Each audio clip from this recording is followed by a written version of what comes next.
नमस्कार मित्रों, स्वागत है आपका हमारे चैनल पर, जहां हम आपके लिए लाते हैं आध्यात्मिक और ज्ञानवर्धक जानकारी। अगर आपको हमारी जानकारी पसंद आती है तो कृपया हमारे चैनल को सब्सक्राइब करें, इस वीडियो को लाइक करें और इसे अपने मित्रों के साथ शेयर ज़रूर करें ताकि वे भी इसका लाभ उठा सकें। आइए आज हम बात करते हैं एक अद्भुत समय के बारे में जिसे ब्रह्म मुहूर्त कहा जाता है। यह वह समय है जब पूरे ब्रह्मांड में विशेष शक्तियां सक्रिय होती है और इसका सही उपयोग करने से हमारे जीवन में अद्भुत बदलाव आ सकते हैं।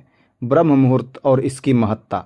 ब्रह्म मुहूर्त का समय सूर्योदय से ठीक 1 घंटा 36 मिनट पहले का होता है। यह समय लगभग 4 बजे से लेकर 6 बजे तक चलता है, लेकिन इसका सही समय जानने के लिए आप अपने क्षेत्र में सूर्योदय का समय निकालकर उसमें से 96 मिनट घटा सकते हैं।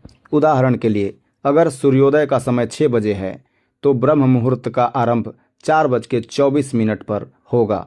यह समय आध्यात्मिक और मानसिक रूप से अत्यंत महत्वपूर्ण माना गया है और हमारे वेदों और शास्त्रों में इसे ध्यान और अध्ययन के लिए सबसे उत्तम समय बताया गया है। ब्रह्म मुहूर्त को हमारे शास्त्रों में अत्यंत पवित्र और शक्तिशाली समय माना गया है।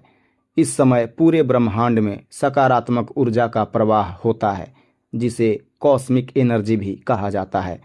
हमारी शारीरिक संरचना में 72,000 नाड़ियाँ होती हैं, जिनमें से मुख्य 3 नाड़ियों ईड़ा, पिंगला और सुषुम्ना का इस समय जागरण होता है। यह समय ध्यान और मेडिटेशन के लिए सबसे उपयुक्त माना गया है, क्योंकि इस समय हमारे शरीर और मस्तिष्क के ऊर्जा केंद्र सक्रिय रहते हैं। आयुर्वेद के अनुसार ब्रह्म मुहूर्त के समय हमारे शरीर का वात दोष सबसे अधिक सक्रिय होता है। यह दोष हमारी मानसिक और शारीरिक क्रियाओं के लिए जिम्मेदार होता है। इस समय पर ध्यान, योग और वेदों का अध्ययन करने से हमारी मानसिक स्पष्टता और ध्यान केंद्रित करने की क्षमता बढ़ती है। इसके साथ ही इस समय किए गए कामों का प्रभाव बहुत अधिक होता है, क्योंकि ब्रह्म मुहूर्त के दौरान ब्रह्मांड में न्यूनतम विचार होते हैं, जिससे हमारा मन ब्रह्मांड से जुड़ने में सफल होता है। ब्रह्म मुहूर्त में ध्यान करना अत्यंत लाभकारी होता है। इस समय हमारे दोनों नाड़ियां ईड़ा और पिंगला सक्रिय हो जाती है, जो कि कुंडलिनी शक्ति के जागरण में महत्वपूर्ण भूमिका निभाती है। कुंडलिनी शक्ति हमारे शरीर की सुप्त ऊर्जा है, जो मूलाधार चक्र से सहस्रार चक्र तक जाती है। ध्यान के माध्यम से इस शक्ति को जागृत किया जा सकता है, लेकिन इसे किसी गुरु के मार्गदर्शन में ही किया जाना चाहिए, क्योंकि इसके दुष्परिणाम भी हो सकते हैं। इस समय किए गए आध्यात्मिक कार्यों का प्रभाव सामान्य समय से कहीं अधिक होता है, इसलिए इस समय ध्यान, योग और वेदों का अध्ययन करना अत्यधिक लाभकारी होता है। इसके अलावा ब्रह्म मुहूर्त में उठने से हमारे जीवन में सकारात्मक ऊर्जा का प्रवाह होता है, जिससे हम मानसिक और शारीरिक रूप से स्वस्थ रहते हैं। आयुर्वेद में भी कहा गया है कि इस समय उठने से शरीर में वात दोष संतुलित रहता है, जिससे हमारी मानसिक शक्ति बढ़ती है और हम अधिक रचनात्मक होते हैं। ब्रह्म मुहूर्त के समय ब्रह्मांड और हमारा मन एक विशेष तरीके से आपस में जुड़े होते हैं।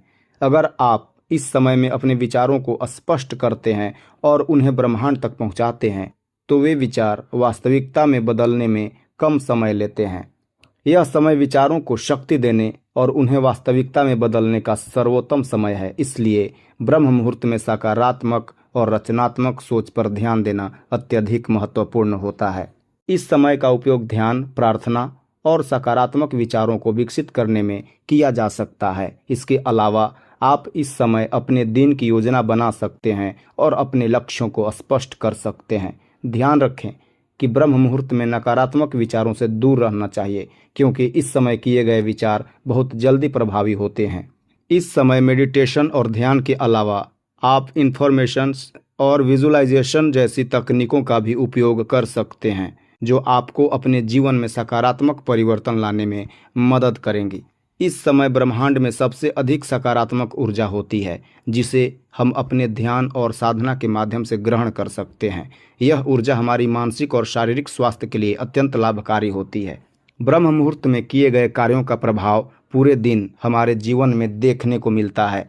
यह समय आत्मविकास के लिए सबसे उपयुक्त माना गया है, क्योंकि इस समय हमारा मन और मस्तिष्क सबसे अधिक सक्रिय और शांति में होते हैं। अगर आप ब्रह्म मुहूर्त में उठना चाहते हैं तो इसके लिए आपको अपने सोने और उठने के समय में धीरे धीरे बदलाव करना होगा। उदाहरण के लिए, अगर आप सुबह 8 बजे उठते हैं तो आप पहले 7:30 बजे उठने की कोशिश करें, फिर धीरे धीरे इस समय को 7 बजे और फिर 6:30 बजे तक लाएं।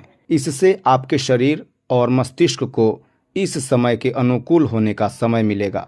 अचानक से बहुत जल्दी उठने से आपके स्वास्थ्य पर नकारात्मक प्रभाव पड़ सकता है, इसलिए इस प्रक्रिया को धीरे धीरे अपनाएं। ब्रह्म मुहूर्त के समय नकारात्मक विचारों से बचें, क्योंकि इस समय आपके विचार बहुत जल्दी प्रभावी होते हैं। इस समय में झगड़ा, यात्रा या किसी भी प्रकार के नकारात्मक गतिविधि से दूर रहना चाहिए। इसके अलावा इस समय यौन गतिविधियों में भी लिप्त नहीं होना चाहिए, क्योंकि इससे इस पवित्र समय की ऊर्जा प्रभावित होती है। ब्रह्म मुहूर्त का उद्देश्य आत्मविकास और मानसिक शांति प्राप्त करना है, इसलिए इसे सही तरीके से उपयोग करें। ब्रह्म मुहूर्त वह समय है जब हम अपने जीवन में सकारात्मकता और शांति को आमंत्रित कर सकते हैं। यह समय हमें आत्मविकास का अवसर प्रदान करता है और हमारी मानसिक और शारीरिक शक्ति को बढ़ाता है। अगर आप इस समय का सही उपयोग करते हैं तो आप अपने जीवन में अद्भुत परिवर्तन देख सकते हैं। ध्यान रखें कि ब्रह्म मुहूर्त का पालन करने के लिए धीरे धीरे अपने जीवन शैली में बदलाव करें और इस पवित्र समय का अधिकतम लाभ उठाएं। अगर आपको यह जानकारी उपयोगी लगी हो तो कृपया इस वीडियो को लाइक करें, हमारे चैनल को सब्सक्राइब करें और इसे अपने दोस्तों और परिवार के साथ शेयर ज़रूर करें ताकि वे भी इसका लाभ उठा सकें। हम आपके लिए और भी रोचक और ज्ञानवर्धक जानकारी लाते रहेंगे। धन्यवाद।